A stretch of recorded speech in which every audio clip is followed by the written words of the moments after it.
disintermediation, atau gampangnya disebut cut the middleman. Jadi online teknologi sekarang ini memungkinkan konsumen berhubungan langsung dengan produsen tanpa perantara di tengah. Kita akan bahas 13 diantaranya. Sebetulnya ada 25 bisnis model, tapi kita akan bahas 13. Nah, nanti sahabat-sahabat Tara Baru bisa menentukan kira-kira akan mengawali sebuah startup itu dengan bisnis model yang mana. Atau mungkin sudah menjalankan startup itu, tapi belum tahu itu bisnis model yang jenis apa dengan nama apa. Nah, kita akan mengajak sahabat-sahabat Tara Baru kemudian untuk mengenal satu persatu. Sebelum kita mulai, kita akan membahas bahwa bisnis model itu sendiri akan menentukan seberapa proyeksi, seberapa berharganya sebuah startup. Karena banyak di antara kesalahan sahabat-sahabat yang memulai sebuah bisnis startup, dia tidak berani bicara tentang uang dari depan. Memang benar bahwa ada banyak pilihan untuk cara mendapatkan uang dari startup. Startup bisa mendapatkan uang di depan, di tengah, atau di belakang. Nanti kita akan bahas satu persatu. Memang benar bahwa di antara bisnis model itu ada yang di awal justru membangun engagement, belum mendapatkan uang, dengan cara meminta orang untuk sign up menjadi member,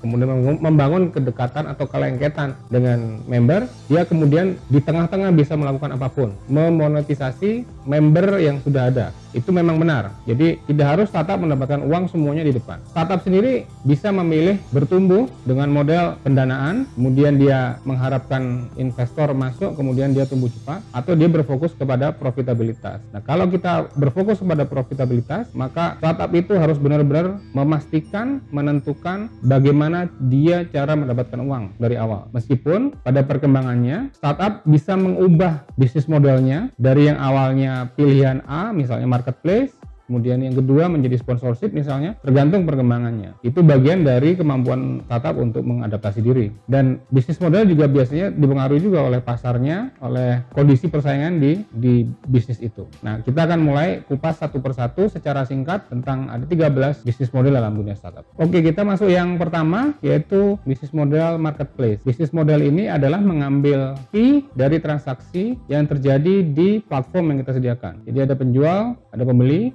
terjadi di transaksi di platform kita, disitulah bisnis modelnya, disitulah startup ini mendapatkan uang. Jadi ini memediasi antara kebutuhan dan penawaran, memediasi antara pembeli dengan penjual. Banyak contohnya dan ini sangat umum. E-commerce rata-rata menggunakan bisnis model ini seperti Amazon, dan banyak e-commerce di Indonesia seperti Shopee, dan Tokopedia, Bukalapak dan sebagainya. Memang ada perkembangan bahwa di dunia akhir-akhir ini model e-commerce sudah menjadi area yang berdarah-darah karena persaingannya besar dan margin sangat tipis. Itu sekedar update saja. Yang kedua adalah bisnis model namanya sponsorship. Nah, berbeda dengan marketplace, sponsorship adalah tidak mengambil uang dari pembeli atau pengunjung, tapi dia mendapatkan uang dari sponsor, misalnya memasang iklan, banner di websitenya, karena tugas dia adalah sebetulnya membuat platform ini begitu populer sehingga trafficnya menjadi meningkat. Karena trafficnya meningkat, ibaratnya pasar, pengunjungnya banyak, maka meletakkan apapun di sana, advertising di sana, maka akan menjadi perhatian publik. Dan model bisnis ini meminta uang dari sponsor yang memasang iklan di platform itu. Contoh di game-game gratis atau di media-media online tertentu, mereka tidak meminta uang dari pengunjung, tetapi mereka meramaikan platform itu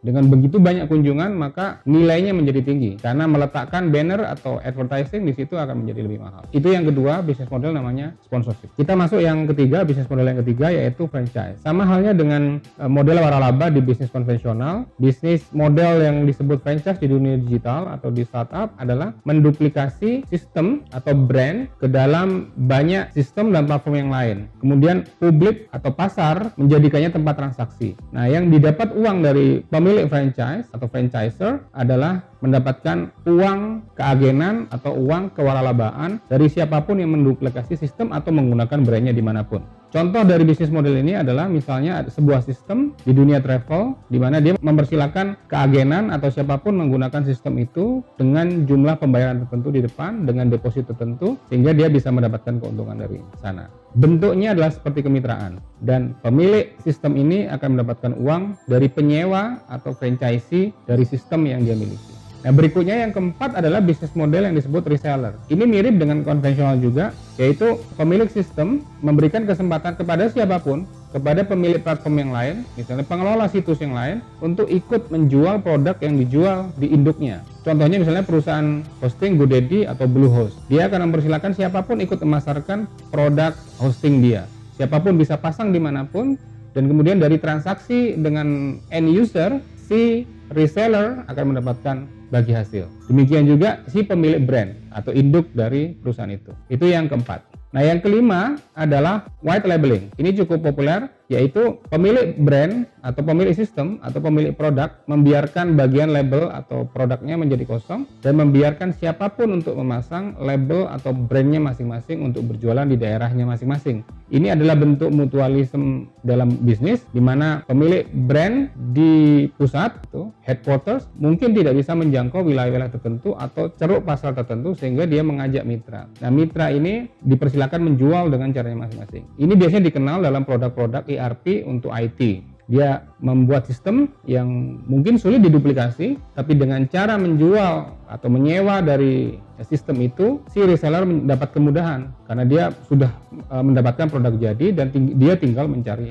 pasar. Itu yang kelima. Kita lanjut yang keenam. Bisnis model ini disebut disintermediation atau gampangnya disebut cut the middleman. Jadi online teknologi sekarang ini memungkinkan konsumen berhubungan langsung dengan produsen tanpa perantara di tengahnya. Contohnya sekarang misalnya aplikasi visa untuk perjalanan ke luar negeri, dulu memerlukan broker, dulu memerlukan jasa yang memperantarai antara aplikator visa dengan kedutaan besar di mana visa itu dikeluarkan, maka sekarang sudah tidak ada lagi, dan seluruh bisnis atau seluruh e-commerce sebetulnya memungkinkan ini terjadi. Jadi disintermediation ini mendisrupsi segala macam model bisnis yang ada sekarang ini dengan cara mempertemukan langsung pemilik brand atau pemilik produk langsung dengan end user. Nah, contohnya adalah produk-produk seperti bahkan mobil sekarang seperti Tesla, komputer Dell misalnya, sekarang tidak memerlukan lagi ibaratnya seorang salesperson karena semua proses pembelian, transaksi dan seterusnya dilakukan di website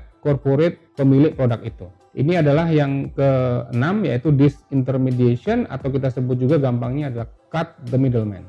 Nah, kita masuk ke bisnis model yang ketujuh, yaitu subscription. Ini juga sangat populer, terutama digunakan oleh anak-anak muda, dan memang market di sini besar. Subscription biasanya menggunakan cara mengajak orang untuk mendaftarkan diri menjadi bagian dari member dari sebuah produk itu. Kemudian setelah berada di dalamnya, ibaratnya sebagai member, dia sudah punya account, dia tinggal sign in, di dalamnya lah dia akan ketemu berbagai penawaran. Misalnya produk seperti Spotify, Google Apps, aneka macam judul e-magazine adalah menggunakan subscription. Jadi dia bisa mengakses jumlah tertentu saja dari produk yang di dalamnya, tapi begitu dia ingin lebih jauh, dia harus membayar lebih banyak. Demikian juga rata-rata produk software sekarang menjualnya dengan cara ini. Dia bisa menggunakan trial sampai limit tertentu, tapi kemudian dia diminta untuk membayar jika ingin servis lebih. Mereka kadang-kadang punya servis bertingkat, diantara misalnya adalah paket untuk mahasiswa, paket untuk profesional, paket individual, paket family, dan seterusnya. Jadi subscription juga sangat populer sekarang, yaitu meminta orang untuk mendaftar menjadi bagian dari member dari produk itu, kemudian di dalam baru terjadi transaksi. Ini adalah salah satu contoh bisnis model seperti yang saya uraikan di depan, mendapatkan uang di tengah-tengah, tidak di depan.